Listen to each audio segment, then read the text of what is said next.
how to download TikTok Lite in iPhone. So if you want to download TikTok Lite in your iPhone, then what you need to do is first you need to open up your app store, and if you search for TikTok Lite, then as you can see that you won't find TikTok Lite on your app store, right? So what you need to do is just go back and go with your profile, which will be in the top right, and tap on your profile name. From here you need to go with country and region, and on the country and region you need to search for South Africa.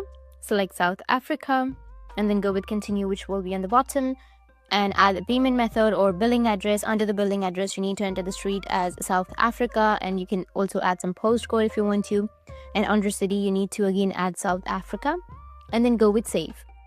After saving or after changing your country or region to South Africa, you can go back, just refresh your app store and then go with search, and after searching TikTok Lite you will find the TikTok Lite application once you change your country or your region, because TikTok Lite is a South African app. So you will be able to find TikTok Lite once you change your region or your country. That's it, and if you have any questions, feel free to comment below. Thanks for watching.